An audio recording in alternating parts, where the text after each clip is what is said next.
A graça e a paz do nosso Senhor Jesus Cristo.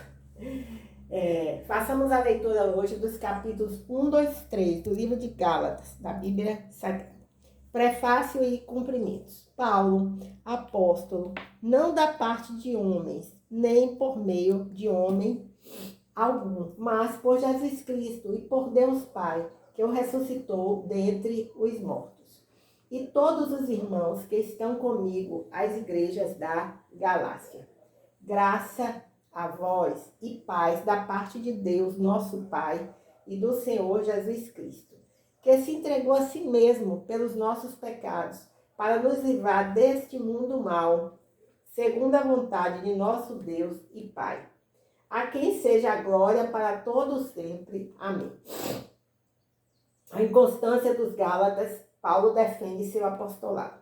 Estou admirado de que estejais vos desviando tão depressa daquele que vos chamou pela graça de Cristo para outro evangelho, que, de fato, não é outro evangelho, senão que há alguns que vos perturbam e querem perverter o evangelho de Cristo. Mais ainda que nós mesmos ou um anjo do céu vos pregue um evangelho diferente do que já vos pregamos, seja maldito. Conforme disse antes, digo outra vez, agora, se alguém vos pregar um evangelho diferente daquele que já recebestes, seja maldito.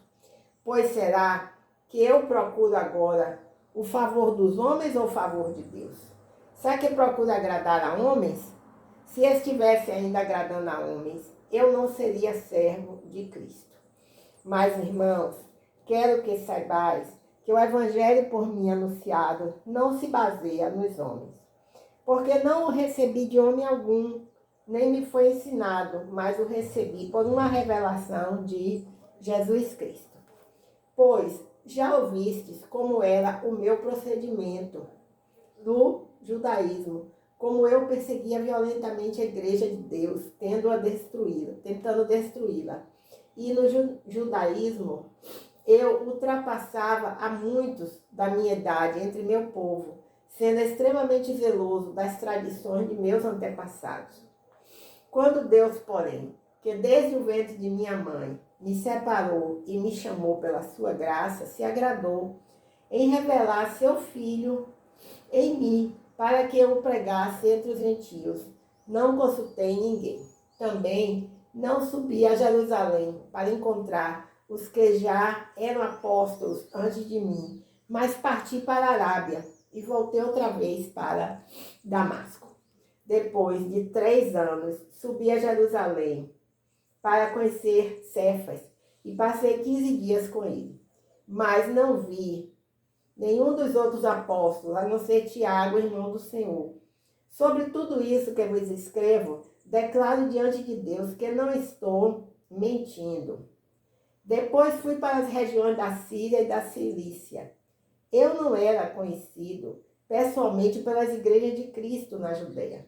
Apenas tinham ouvido dizer, aquele que nos perseguia, agora prega a fé que antes tentava destruir. E glorificavam a Deus por minha causa. Façamos agora a leitura do capítulo 2 do livro de Gálatas, da Bíblia Sagrada. Depois de 14 anos, subi outra vez a Jerusalém com Barnabé, levando Tito também comigo. Subi por causa de uma revelação e expus a eles o evangelho que prego entre os gentios, mas em particular aos que pareciam se destacar, para que de algum modo não corresse ou não tivesse corrido inutilmente.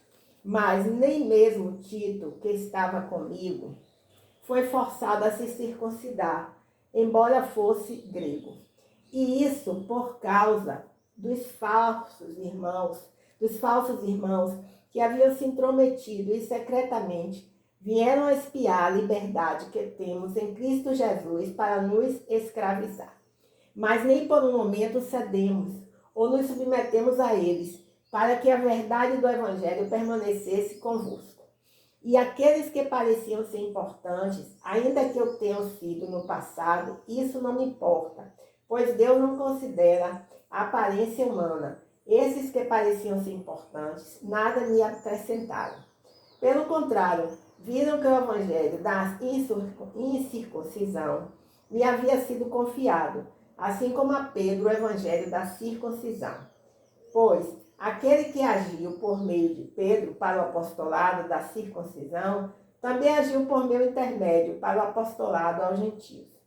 E quando reconheceram a graça que me havia sido dada, Tiago, Cefas e João, considerados colunas, estenderam a mão direita da comunhão a mim e a Barnabé, para que fôssemos aos gentios e eles à circuncisão.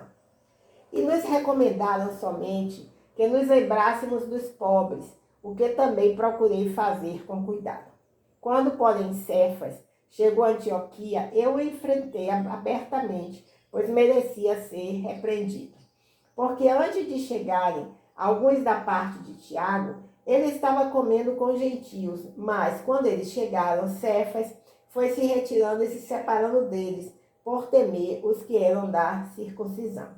E os outros judeus também fizeram como ele, a ponto de até Barnabé se deixar levar pela hipocrisia deles.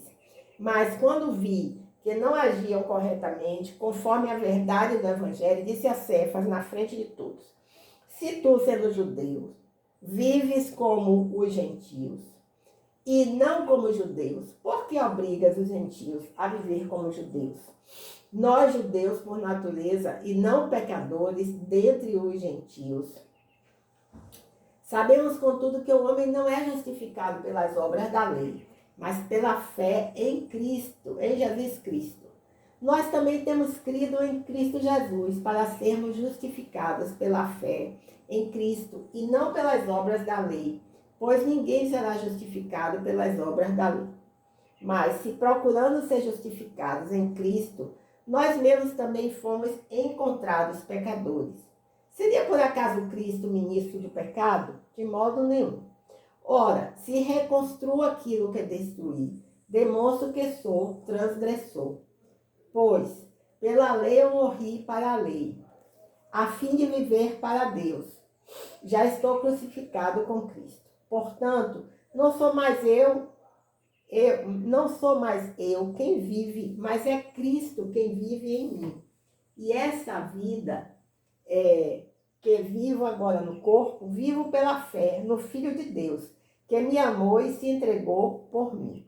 Assim, não cancelo a graça de Deus, pois se a justiça vem por meio da lei, então Cristo morreu inutilmente. Façamos agora a leitura do capítulo 3. A lei é incapaz de salvar, mas conduz a Cristo e à fé. Ó Gálatas insensatos, quem vos seduziu? Não foi diante de vós que Jesus Cristo foi exposto como crucificado? É só isso que quero saber de vós. Foi pelas obras da lei que recebestes o Espírito ou pela fé naquilo que ouvistes? Sois tão insensatos assim, a ponto de, tendo começado pelo Espírito, está agora vos aperfeiçoando pela carne? Será que sofreste tanto por nada, se é que isso foi por nada? Aquele que vos dá o Espírito e que realiza milagres entre vós, será que o faz pelas obras da lei ou pela fé naquilo que ouvistes? Assim foi com Abraão, que creu em Deus e isso lhe foi atribuído como justiça.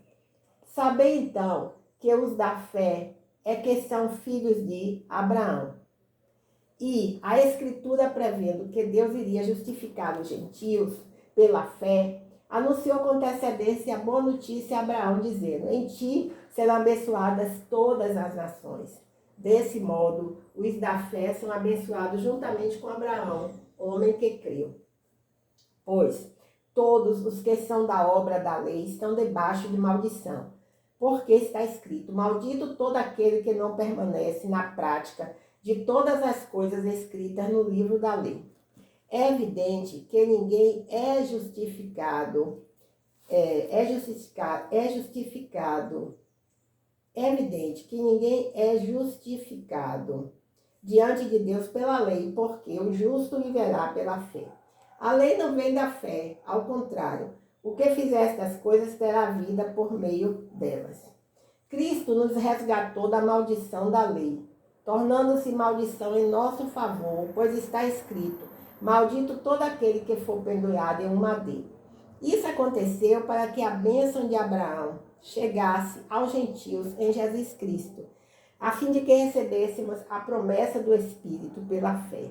Irmãos, eu vos falarei em termos humanos. Embora feito por um homem, ninguém anula um testemunho já validado, nem lhe acrescenta coisa alguma. Assim, as promessas foram feitas a Abraão e a seu descendente. A Escritura não diz, e a teus descendentes, como se falasse de muitos, mas como quem se refere a um só, e a teu descendente, que é Cristo. E eu afirmo, a lei que veio 430 anos mais tarde não anula o testamento antes validado por Deus, cancelando a promessa. Pois, se a herança provém da lei, já não provém mais da promessa, mas foi pela promessa que Deus a concedeu gratuitamente a Abraão. Então, para que serve a lei? Ela foi acrescentada por causa das transgressões, até que viesse o descendente, a quem a promessa havia sido feita, e foi ordenada por meio de anjos, pela mão de um mediador. Entretanto, o mediador não representa apenas um, mas Deus é um só. Então, será a lei contrária às promessas de Deus? De modo nenhum, pois se tivesse sido dada uma lei que pudesse conceder vida à justiça, na verdade seria pela lei. Mas a Escritura colocou tudo debaixo do pecado, para que a promessa fosse dada aos que creem pela fé em Jesus Cristo. Mas antes que viesse a fé, éramos mantidos debaixo da lei, nela confinados para a fé que haveria de ser revelada. Desse modo, a lei se tornou nosso guia para nos conduzir a Cristo, a fim de que pela fé fôssemos justificados. Mas, tendo chegado à fé, já não estamos sujeitos a esse guia, pois todos sois filhos de Deus pela fé em Cristo Jesus. Porque todos vós que em Cristo fostes batizados, vos revestistes de Cristo. Não há judeu nem grego, não há escravo nem livre, não há homem nem mulher, porque todos vós sois um em Cristo Jesus. E se sois de Cristo, então sois descendentes de Abraão e herdeiros conforme a promessa. Então encerramos assim a leitura dos capítulos 1, 2 e 3 do livro de Gálatas, da Bíblia Sagrada.